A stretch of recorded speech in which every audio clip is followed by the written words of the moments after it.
where I grew up, there were no Muslims. When we were teenagers, when people talked about Islam, it was in the context of a negative lens. It was only through Shaf that I really started learning about Islam. I also had to increase my knowledge of Islam, went for classes. Whenever we could go together, we would. I remember last time when he was working in Australia, he still flew over just to go for classes at the weekend and then flew back. So I felt like, okay, he's serious about it, you know? He's not playing around. To fly back just for a class, that's a very expensive class.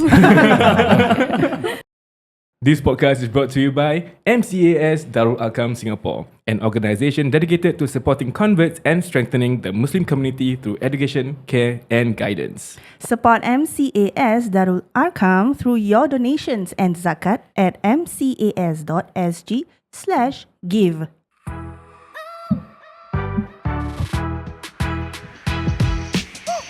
Hey, welcome back to another episode of Outside In with your host Yanto and Farah, your go-to source for honest conversations about relationships and marriage. So if you are ready, let's go. Alhamdulillah, today is the first day of Ramadan, Masya people. Allah. My Puasa brothers tak? and my Puasa. sisters. How was your sahur today? Makan apa? But of course, just to clarify, this recording was done before Ramadan. Oh yes, yes, please. So that's why you see these pots, this teapot here and this cup here. It's following the theme for this year, which is Tapestry of Faith. Yeah. Right. So how do you want to get your hands on this? For those of you, just now we already mentioned, right? You can go to mcas.sg/give. If you do your zakat harta, first come first serve, you get this very special set of teapot. Teapot set. Tingkat teapot. Tingkat teapot. Okay. Yes. And that being said, today is the first day of Ramadan. So I feel like we want to start the month proper lah. Start the holy month of Ramadan proper. So today we hopefully want to bring you a very inspirational story. Yes, and in the month of Ramadan, I feel like it's a good month for reflection.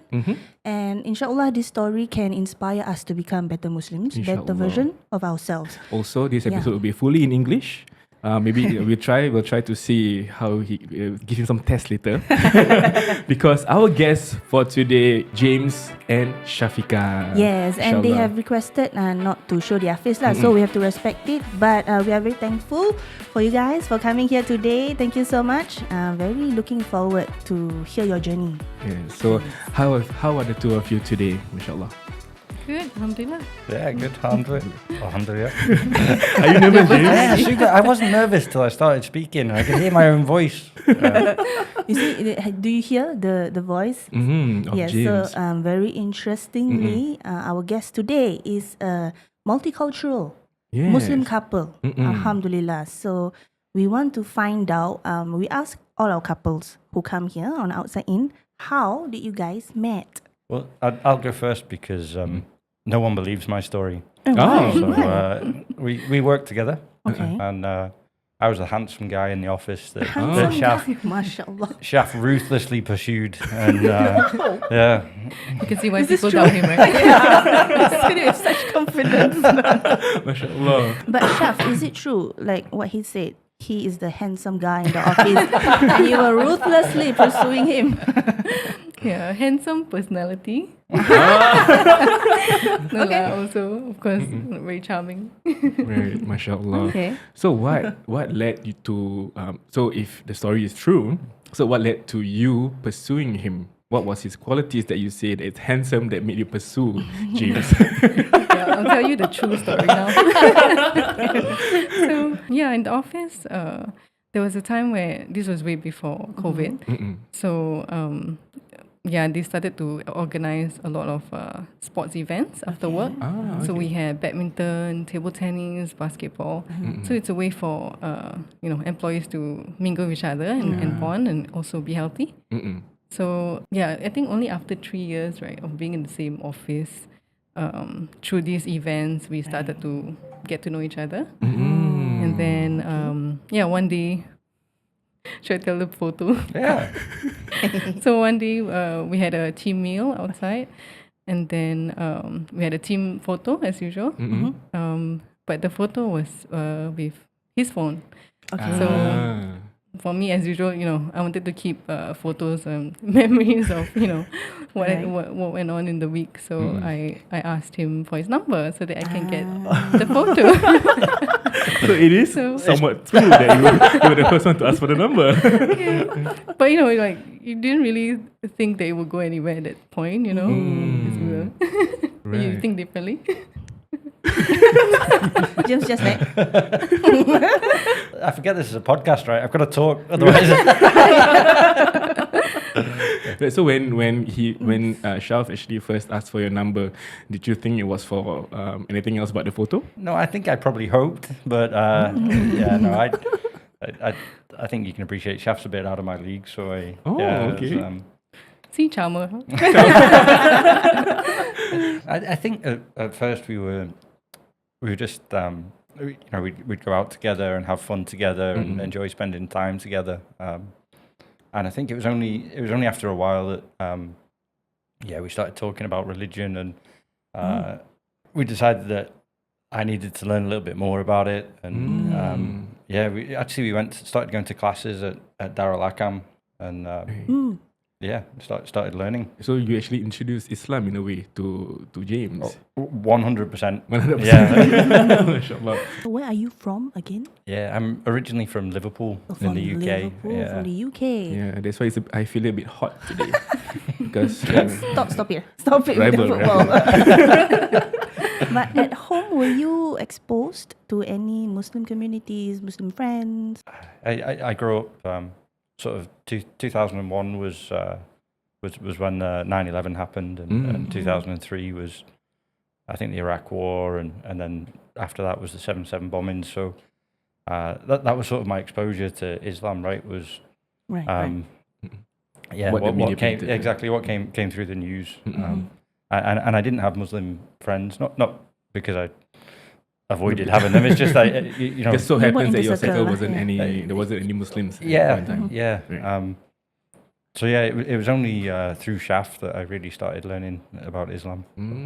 I just want to get to know you a bit more as an individual prior to you becoming a Muslim. So maybe from this, right, I want to get to know Shaf's point of view, because you got to know him before he became a Muslim, and then you saw the qualities of a man that you feel that he's supposed to be my husband in that sense. So what good qualities did you see in James that made you so sure that he is the husband of your choice? I think the one that attracted me the most was he's a very kind-hearted person. MashaAllah. Yeah. Every time there's a chance to help someone, even strangers, either to carry their bags or open the door for them and things like the little things, he would be the first one to offer his help. Chivalrous. Yes. Kind, chivalrous, charming. So when you, of course, when it comes to marriage in Islam, we all know that we have to get into, both have to be Muslims in a sense, especially. So were there any, at the point in time, heated discussion or any Conversation. restrictions for your coming from James when it comes to pursuing your relationship further into marriage? Yeah, there was one time, actually, we were at a class at Darul Akam, and I think if you approach any topic with a negative lens, you're going to focus in on the negative stuff. We'd go to a class, and at the start of our relationship anyway, I'd focus in on very specific bits of text. And then I'd say to Shaf, look at that, explain that. And of course, Shaf herself, you can take any text, just in general, you can take any book, and you could take a few sentences out of it or a sentence out of it, totally out of context. Right. And you can display that in a way that you want to, Right. Misinterpretation. Exactly. And I felt like that's what I was doing to Shaf at the start of the journey anyway, because I'd take a random slice with no context behind it and say, explain that. Because you were learning about Islam at the point in time. Yeah, right? and I guess it's a double-edged sword, because in one way it made Shaf take that away and actually learn, okay, what was the context that this was said, and it helped. I think it helped improve your understanding of Islam more. Yeah. But the other side of it is, she shouldn't have to feel that she's always got to defend what she believes, right? Right. Okay. Yeah. So understand. there's two sides of it. And something that I learned to appreciate over time was actually you can't just take these little random bits. You've really got to understand all the work that's been done in the background to interpret that bit of text. You know, there's a huge amount of scholarly work that's gone in over the last 1,500 years by very intelligent people that have gone into interpreting some of this information. So, yeah, if you have a question, it's far better to speak to someone and understand, you know, because you can't be an expert in everything. Yeah, I understand where you were coming from, honestly, because us, even as Muslims, born Muslims, sometimes we do that. We take an ayah or a scripture from the Quran, and then we use it out of context, like you said. And you coming from an entirely different background, trying to learn Islam, I think it's a very it's warranted it's a very difficult situation and of course you need people to guide you. Yeah, right. Which is, I feel that, you know, you going to Darul Arqam together as a potential husband and wife to learn more about the religion, like you mentioned earlier on, it not just only opened your eyes to Islam, but also helped Shaf as well, you know, as a born Muslim to learn and understand even more about our own religion, which is something that I feel every couple, whether or not you are a revert convert or you're a new Muslim or if you're a born Muslim, it's always important for us as individual Muslims to really, you know, what do you call it? Improve our knowledge about Islam, understanding more about whatever that you mentioned, like scriptures and whatnot, so that it doesn't get taken out of context. And also at the same time, it allows us to fully understand the beauty of Islam even more. Yeah. When was it that you finally had a change of heart or have a change of mindset and finally kind of embraced, like you said, initially you were going in with a very negative lens, right? So when did that change for you? Yeah, there was one specific incident, which was we came out of a Darul Arqam class, and it's very rare for Shaf and I to argue, but we were arguing over something that had been said in the class. And we crossed the road, and there's a food court just diagonally opposite, right? Yeah. And we went and got some food, and we were still arguing, and we sat down opposite each other, and this Makcik came up to us. And like we were still sort of underlying having a bit of an argument, but you know, we wanted to be polite, and she came and sat down right next to us. And I remember looking at her eyes, and they were she was Malay, but her eyes were bright blue. Really, like I remember it so vividly. And she went, "Oh, sorry for interrupting, but you reminded me of my sayang." What? Her sayang? Yeah, and she brought out a black and white photo of a angmo from the 70s or whatever, and went, "Oh, hey, this was my sayang." And then started talking to us a little bit, and mashallah. Yeah, I think it was just at that time we were sort of mid argument, and it totally just took us by surprise, and right. I think after that it diffused our argument, and she went away, and I made a promise to Shaf that, you know, I'll always be open-minded about it, about Islam, and I think I agreed to always keep learning. So inshallah. So a stranger actually reminded you of what you were in for in the first place, which is to be together and to learn together, in a sense, because I think this is one way that we call it the miracles of Islam. You know, sometimes someone just from random places just turns up and like, hey, teaches you something. Yeah, and you least expect it. And so this is one moment that you mentioned that she didn't have the obligation to show you her photo, you know, of her sayang, but she did, and then it made you, both of you, to realize that this is something that you want to go through together even more. Mashallah. And actually, I wanted to ask Shaf, during that period, right, when you were guiding James, teaching him about Islam and things like that, I think personally, if I were put in your position, it's quite a difficult position to be in, and you have to constantly educate yourself, right, before you try to. Yeah, I just have an example to share with you. Okay, yeah. Was it difficult for you to guide me back then? Me, Muslim, being a born Muslim, who was having a lot of fun prior to meeting you. Yeah. But at the same time also, let me ask you the question then. Did you have difficulty getting me back in line? I mean, yes, of course. Because the end goal is to get married, right? And we usually in the Malay community, we always say macam I want my husband to be my imam and things like that. So that pressure is there. And I'm not saying that it's wrong or whatever when you find a man that needs guidance instead. Actually, I think that it's a beautiful way and very unique to each marriage and relationship. But I feel like being put in that position was looking back now, it was a test lah, definitely for me to be the one to guide you. But I feel like at the end of the day, you were someone who were receptive. Sometimes I did have to like force him to go to classes and things like that. But I went to classes as well. But at the end of the day, I think like you were very receptive. You were very open lah to learning, which made it that much easier. Right. So now, Shaf, your turn. What was your experience? Yeah, I think definitely in the beginning there was a bit of pressure because you feel like, you know, if this person is going to convert and embrace Islam, and then obviously I have to, being the born Muslim, you know, I should try and guide him and encourage him to keep learning. So yeah, I felt like I also had to increase my knowledge of Islam. So I also went for classes, and whenever we could go together, we would. I remember last time when he was working in Australia, and it was also COVID. There were very little classes left that's open in Darakam. It was limited, but he still flew over just to go for classes at the weekend, and then flew back.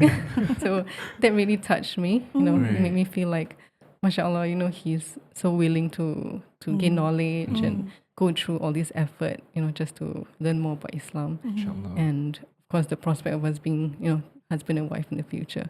So I felt like, okay, he's serious about it, you know? Playing that around. I mean, to fly back just for a class is a very expensive class.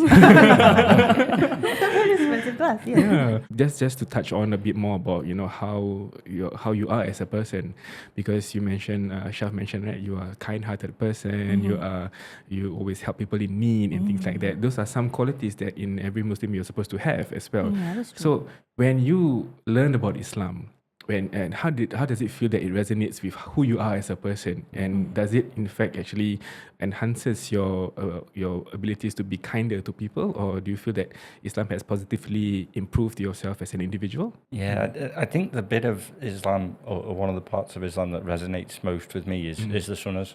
Sunnahs. Yeah, because it's just like an instruction manual, right? Like it's very practical advice. This is how the Prophet behaved in this situation.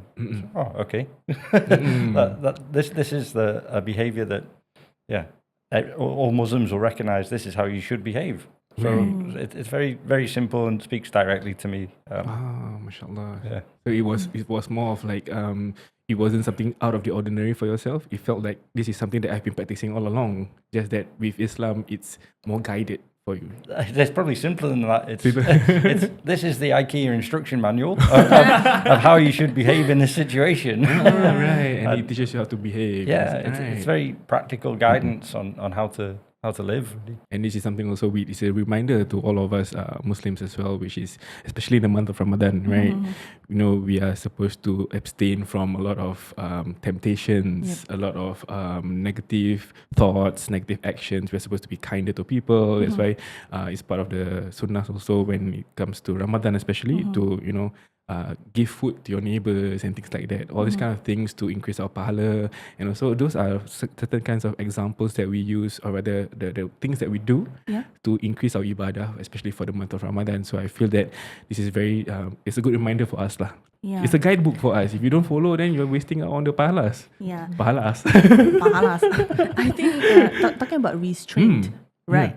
After you converted, of course there are some things that you weren't able to do lah. Did you find that a big challenge, or was it something that maybe Shaf helped you gradually ease to, you know, abstain from certain things? We were quite fortunate that it was COVID around shortly after. that sounds so wrong. but one of the consequences of COVID is, we were isolated and things like that. And at one point, it was just myself and Shaf in a cottage in North Wales in the mountains. And, when you're in a situation like that, it's quite easy to, cut out alcohol and pork and all that sort of stuff because, it's... The situation helped. Yeah, in a sense, because COVID, you can't go to pubs. You can't spend. Yes, the curfew and things like that. Yeah. So in a sense, that was the best time to become Muslim then.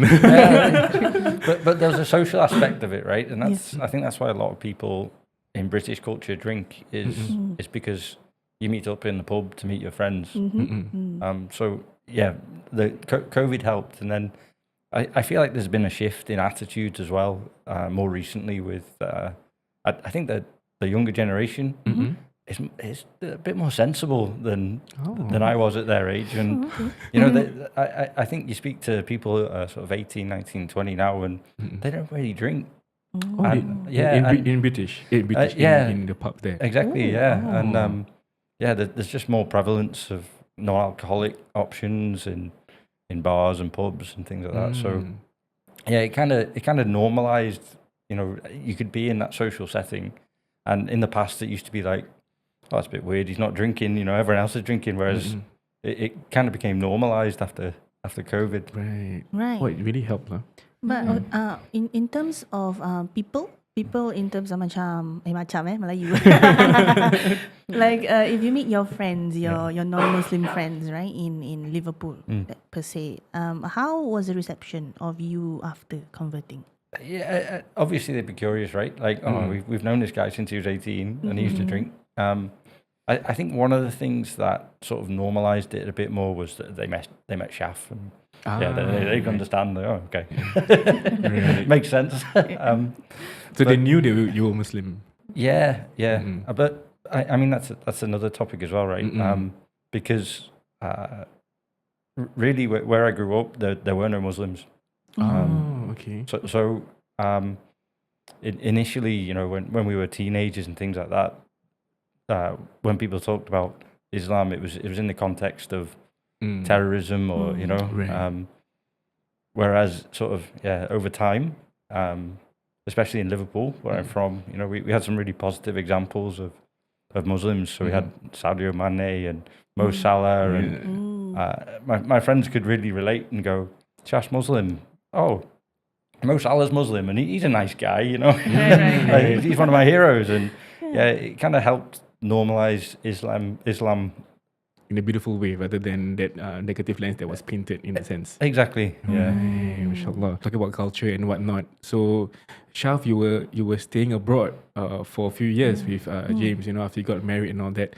How was it like, living in a non-Malay Muslim household, with James? And then was there any cultural differences that you felt that you miss, or you feel that there was a need to integrate into the lifestyle back when you shifted to, overseas? Yeah. For example, we were staying in the cottage in North Wales. So outside is all, grass, sheep, mountains. So it was such a beautiful place. I really felt peaceful and actually close to Allah when I was there, because you're on your own and you're surrounded by nature and Allah's creation. So it made me feel small and reflect on how we are as humans in this huge world, this huge universe. Universe. I wanted to say about some of the cultures that's different. For example, for Muslims or Asians, when we enter the house, we'll firstly remove our shoes. Right. Say Assalamualaikum. Over there, you say salam and then you take your shoes off, wash your feet. But in the UK, I was surprised that people actually wore their shoes in the house. So just like what we see in the TV. It doesn't make sense, right? For us, we don't feel that it makes sense, but over there, it's the culture. You don't have to take off your shoes until you go to bed, is it? Food, I think, is part of culture. I think definitely food is the biggest difference, especially. That's right. Yeah. So I had to. I had to start learning to cook over there because firstly it wasn't sustainable to keep eating out because food is quite expensive. in restaurants and cafes. Do you have like an example of how expensive compared to Singapore then? Oh. Like maybe fish and chips. Let's talk about fish and chips. How much is it there if you to get one plate of fish and chips? It's quite expensive now, probably about $25, but $25? yeah, the quality is much higher here. So I bring Shaf's family over to the UK, and I remember one time we took them to the fish and chip shop, and they were a bit disappointed. And then I brought my UK family over to eat Fish and Co. Fish and Co. Okay, all right. In Singapore? And they all loved it. So back home in Singapore, I didn't really cook because my mom, she's a fantastic cook. She runs a few nasi padang stalls. Oh, she does. Yeah. So okay. I don't see a point for me to cook, something nicer than her. But when I was in the UK, I remember I would have video calls with my mom in the kitchen, trying to cook the things that she used to do, like lemak cili padi and ayam merah and all this. And through the video calls, I would show her, the pot. In Malay, there's this term where minyak pecah, right? So I didn't know how that looked like, so I had to video call your mom. video call her and ask her to check, That's beautiful. Yeah, so I learned how to cut a whole chicken into pieces, that kind of thing. So potong 7, potong 8, potong 12. yeah. So it was a nice also bonding kind of activity with my mom, even though we were far away from each other. There's something in common, like an activity that we can do together. And I think in the beginning James was a better cook than me. What do you cook, James? British food, British. So, highly skilled. Right. But really, these voice notes from Shaf's mum were so funny because Shaf's very precise when she cooks. Okay, how many grams of this or how many of this? And I know where this is going. How many chilies? Oh, aga, the moms always say masak campak-campak. Campak-campak. Ini ikut cita rasa. So just follow your taste. You don't have to. I also ask my mom and dad can I have the recipe for this? They won't tell me how much, but just tell me the ingredients. So how do I know what to cook? So you decide yourself lah. Campak lah. How much salt? Agak-agak lah. Agak-agak, agaration they call it, right? It's a Malay style of cooking. Yeah. But actually, I'm curious. Does James eat like you said just now? You masak apa? Ayam lemak cili padi. Yes, he does. Can you take spice? Yeah, of course. He loves it. Wow, okay. nice. Yeah. Very nice. What's your favorite dish? Hard to I'm scared in case Shaf's mum might hear this, or the aunties, or I don't want to start a war, right? No, don't worry. Shaf's mum's ayam merah, very merah. good, and satay beef ribs. Satay beef ribs. What is that? Satay beef Shaf, ribs. you gotta give me Hari the Raya recipe. I might have to share the recipe. Hari Raya specialty. Yeah. Right. Right. And Shaf's ayam, curry ayam, was very good. Curry ayam. Wow. with roti jala. Ooh. And you cook all that back then, and then here in Singapore as well. You cook? Yeah. Yeah, actually, so she cooked it in the UK, and my parents loved it. And now it's if we go back for Christmas holidays, during lunchtime we'll have the Christmas dinner, and then in the evening we'll have curry ayam by Shaf, and all my relatives That's come around. nice. It's like a mesh of the two different cultures. Yeah, and even so Shaf makes the what's it called, the soy sauce with the chili and garlic. Chili ketchup. Chili ketchup. And my uncle comes round every year with a jar, empty jar. Oh, to top up. Yeah. Top up. So you have to cook. Thankfully, it's an easy dish easy condiment to make, right? Yeah. Wow. He likes to eat it with his bacon and Yeah, bun. he eats it with a bacon butty, bacon sandwich. Drizzle on top. Interesting. One day we try. It's really a fusion. Yeah. It's really. Bacon, chili ketchup. Have you ever thought about opening a store there? British-Malay. But I mean, of course, for James also, when you come over to Singapore, you stay here as well. Do you feel like you miss home? And then if you do, like, what do you do to to blend the missing of home, the homesickness in a sense, with the way you live in Singapore? Because I feel that it's very different culturally, that's for sure. But then living here, what difference do you feel, and what do you make to make up for the difference?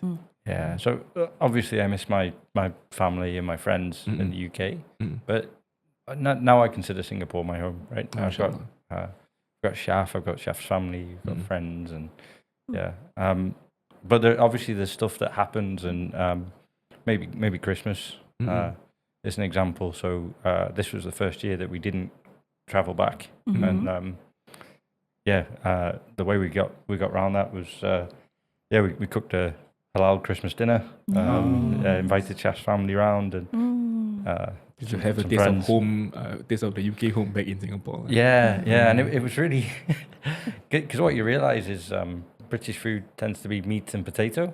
And salt. A bit of pepper. So it's quite funny to see, my Malay family politely eating it. And then ask, is there chili flakes? Ada sambal kicap? Actually, it goes quite well with. There's a real fusion. I have a business idea for this for you too. After this, I'll talk about it. I feel like for us who marries the same culture, right? We don't really have this different perspective of having two different culture. You make it your own, right? Like Malay culture and also British culture. You make it work. You eat bacon with sambal chili kicap. For us, we have to eat turkey or beef bacon lah. Turkey bacon with sambal chili kicap. I've heard sentiments of some converts who have that fear of losing their identity or like losing their culture when they marry into another a Malay Muslim family. Malay Muslim family, right? But I think from your example, we can see that it's Muslim households can actually be culturally diverse. And it is really up to you guys, Malay British, Malay Chinese, Malay Indian. It can work. It's your marriage, and as long as it's permissible in Muslim, I think it's a beautiful thing actually to be able to experience both culture. Yeah, I think this year, right, for Hari Raya, right? Yeah, Hari Raya coming, right? Yeah, you know what I want to cook? What? Yorkshire pudding with Sambal chili kicap. Let's try. I love making Yorkshire puddings. So, and with gravy, it's one of those. He made it for the first time. I've never eaten it before. I'm like, the first time I made was the first time I ate it nice. also. Right, it's like not to talk about recipes here, but it's something that is a British staple. I understand Yorkshire puddings with gravy and whatnot. So when I made it, and I was like, let's try it with sambal. Then I tried it also. I was like, this works with the mashed potatoes, and then there's a gravy there, and then you add a bit of the Malay cake. Yeah, Malay cake. Malay cake pula. Malay cake into it. So okay. it's really more like what you mentioned. In a household, you set the boundaries, you set the rules, because there's no such thing as you marry into a Malay Muslim, you cannot eat potato. Kita pun ada potato, we have bergedil. Correct. So which is I feel that it's even more beautiful to talk about multiracial multiracial household and whatnot. It really a beautiful blend of if you do it right, it's beautiful. Yeah, actually, you don't have kids yet, right? Inshallah in the future. But when you have kids, how would you like to? I'm just very curious how you would raise them in a multiracial. It's a broad topic, right? But yeah. Okay, maybe let's like do a little game lah. Okay. If it's a name, right, a boy or a girl, would it be like a British name or a Malay name? I think we both have the same name right now. Yeah. But do we want to say the name now? Maybe we say it off. Don't say the name. Malay or Tebu. But yeah, it's got to be one that works in both languages, right? So biblical names tend to be cross-cultural. Right. Like David is Daud. Apa lagi? That's the only one I know. Abraham is Ibrahim. Yeah. So, yes, correct. Yeah, so it's Noah. Noah is Noah. Yes. Yeah. What else? Dah lah. Enough examples already. In terms of, but I feel of course when it comes to children, they have their own set of tastes. Growing up, even normal children nowadays, they only want to eat if they don't want to eat something, they won't eat anything. But would you like open them up to Yorkshire pudding with sambal. Probably, right? Yeah, definitely. Yeah, I think we will expose them to both cultures. You know, food-wise, you serve them British food and Malay food, and probably, you know, growing up, they can eat whatever we cook, whatever we eat. I think that's a healthy way to do it. Yeah, but I mean that's one of the reasons we decided to make our home in Singapore, right? If we made our home, back in Liverpool or North Wales, you know, all the neighbours would be Welsh, all white, all speaking English, or, you know.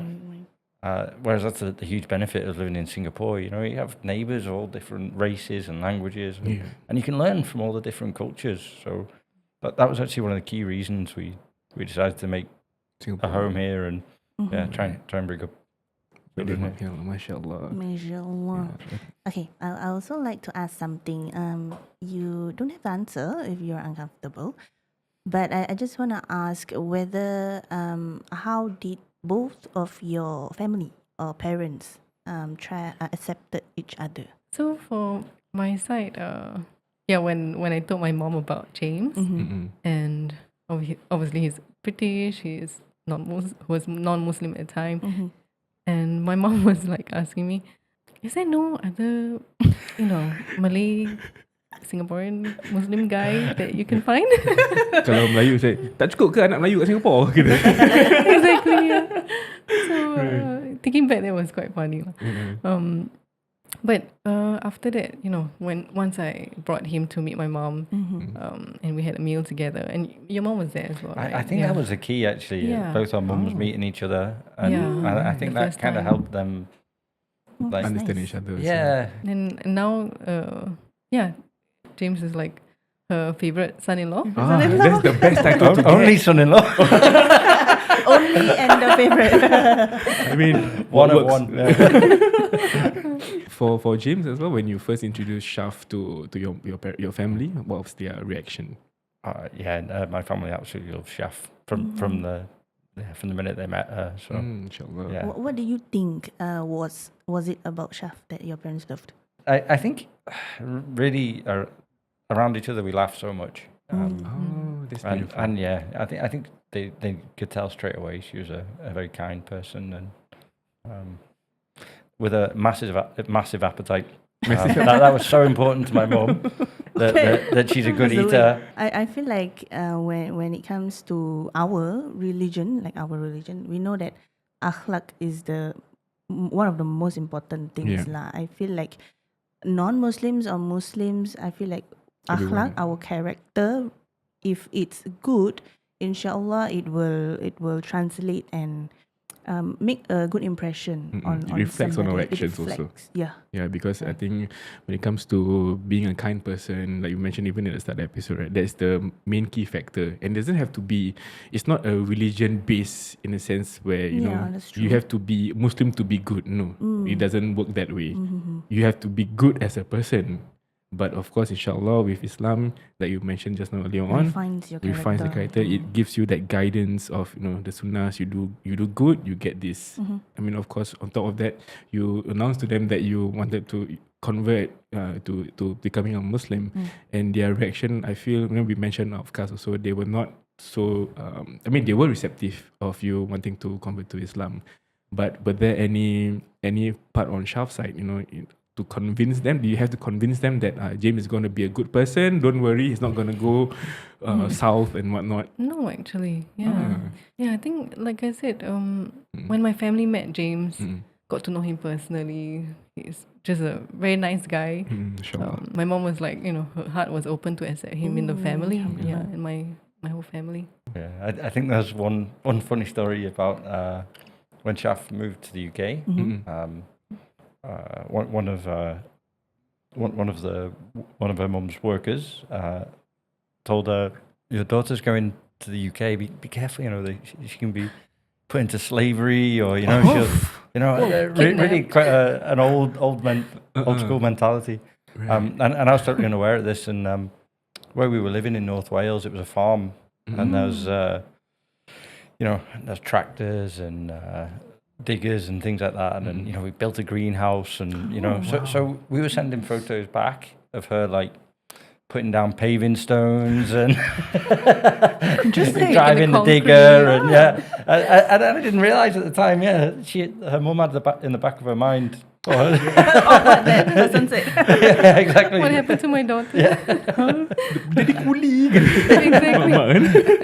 Yeah, but I think it's so nice to experience that, because in Singapore we don't have land, we don't have like crops, we don't have those kind of Crops. Like we have nature, but We have not nature. as beautiful as Liverpool. I mean, you per pluck se. something out of the ground in Singapore, you kena saman. You cannot find. You cannot find. Cannot. Yeah. Yeah. So I think it's really also in terms of cultural difference. The things they can do here and over there, and that you mentioned your mom's workers were feeling a certain way about you traveling over there, and then when you see these kind of photos, you were enjoying yourself, but to them you're like, why is she doing all this dirty work? In a sense, Yeah, but that is something Chopping that chopping wood. You chop Using wood. an axe So fun. to chop wood, yeah. Because we use the wood to heat up the cottage Right, the during firehouse. winter. Firehouse pula. House What do you call it? there. Fireplace. Fireplace, Yeah. right? Firehouse different. Oh yeah, and then you also get to experience all the 4 seasons lah. Yeah, Winter, that's right. spring, autumn. Singapore don't Winter, have. spring, summer, or fall. Huh? Singapore is summer all year round. Summer or rainy? Yeah. Summer or monsoon. I think for me, one thing that I'm personally curious about, right? Have you ever found yourself, for example, maybe I can share our experience, right? We have been trying to conceive for about 6 years, almost close to 6 years now. And I feel like throughout our journey, of course, there's the emotional. And I feel like the more important aspect for us is faith. Right? We can be discouraged, we can be emotional, we can be sad, even angry sometimes. But I think at the end of the day, what really pulls us together as husband and wife, especially, is faith lah. The understanding of rezeki, the understanding of everything happens in God's timing, and God is never wrong. God is never kejam. What's that word? God is always just. God is always just, right? So throughout your marriage up till now, have you ever had those moments when you felt so lost, but then one of you guys maybe, or you remind each other of, hey, actually, Allah sees our pain, and you go back to faith lah. That strengthens you as husband and wife. The first thing that comes to my mind was when James was living in Australia and I was in Singapore, and we were already married by then. And I was looking forward to moving to Australia and start life together. Yeah. And then COVID happened, so we both couldn't see each other, and it lasted about 7 months. We couldn't see each other. That time was quite difficult for us because of the distance. Yeah, and also you just got married. You're supposed to be bonding and spending time together. So I felt really sad at that point of time. But yeah, I feel like my faith gave me the strength to be positive and also trust in Allah's plans. We didn't know when COVID was going to end. We didn't know when the borders were going to open. But we just every day put in the hopes, make du'as whenever we are down. And actually one significant thing that James did that really helped me was he sent me a parcel with, I think there were like 15 individual letters, envelopes. And in each envelope there was a verse of the Quran. MashaAllah. And with that verse, he wrote, some messages to encourage me to, stay positive and trust in Allah's plan, and that one day, we'll be together again, And yeah, like you said, Allah's plans are the best and better than our dreams. InsyaAllah. Well, I honestly got goosebumps when she said that.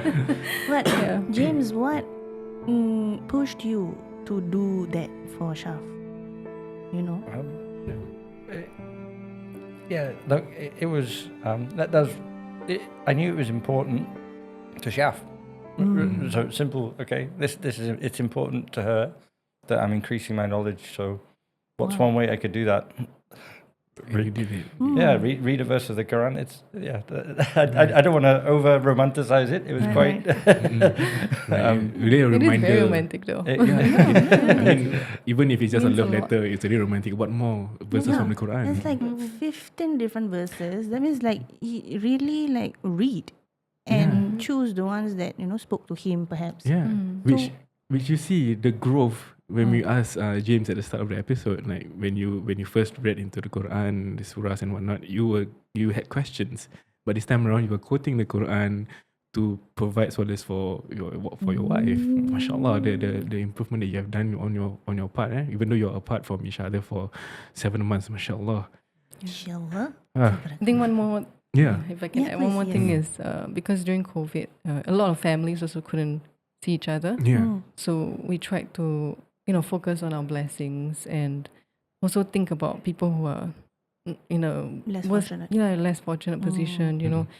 I had a friend whose family is in Malaysia, and when his son was born, he couldn't even be there for the wife. So that was so heartbreaking, and we just felt like what are we complaining about? We're so fortunate to have each other, and Alhamdulillah, mashallah. Well, before we let you go, speaking of always learning, right? Keep bettering ourselves as Muslims. Do you remember, or maybe one thing that really stood out to you in the classes that you attended with Darul Arqam? Yeah. Do you have anything that really stood out to you? Yeah. So practically, the Learn to Pray classes. If I hadn't attended them, I wouldn't be going to Friday prayers. I wouldn't be getting the regular weekly sermon. and I think you met a lot of converts as well. Yeah, actually, a huge amount of our friendship group. When you think back, actually, we met them through Darul Arqam. A community. Yeah, and it's because we've interacted with Darul Arqam since 2018 or so. 2018. So we've been friends with some of these people for 8 years, and it's only when you think back, how do we actually know each other? And it roots back. Yeah, I mean, one of my good friends at the moment, I was just sat next to him in the class, and and we started talking, and then he was shortly after the class he took his shahada and then got married, and then we met randomly at Darul Arqam, and then he lives in the next block to us in Jurong. Oh, wow. Really, mashallah. Close Friendship. friendship through Islam in a sense. Yeah. Mashallah, you've Mashallah. got a wife through Islam, you got a friendship through Islam. What more can we ask for? Alhamdulillah. Beautiful circle. Mashallah, tabarakallah. Inshallah, this story is inspires you. It inspires us also to become a better Muslims in this month of Ramadan. Especially, yes. I think it's a really good time for us to do a lot of reflection Yeah. and try to make this Ramadan better than the last. Yes, of course. Inshallah, once again, thank you, Shaf and James. And we doakan for you, to have a blissful marriage and to have a constant blessing that you already have, to have this marriage till Jannah, inshallah. If these conversations have inspired you, you can show your support for Darul Arqam through donations and zakat for this year's Ramadan. Okay, you can just go to mcas.sg/give. Yeah. So of course, a lot of things that they can do, and strengthen the knowledge of our fellow Muslim converts. For them to be able to be beautiful Muslims, mashallah. Yeah, and if you buat zakat, Melayu sikit lah, senang sikit. So if you do zakat harta, you will get this token of, what is this? Token a of gift, appreciation. Token of appreciation from Darul Arqam. Yes. It's a stackable teacup, tea set lah, very beautiful. Tongkat pula. Tingkat. Tingkat apa nama dia? Tingkat teapot. Tingkat teapot. Yes. So yeah, the design is inspired by their theme this year, which is Tapestry of Faith. yes, beautiful. Tenunan Iman. Right. MCAS Darul Arqam. Yes, so please show your support and do your zakat with Darul Arqam Right. this year. Inshallah. So that's all we have for you today. Until next time, we see you in the next episode.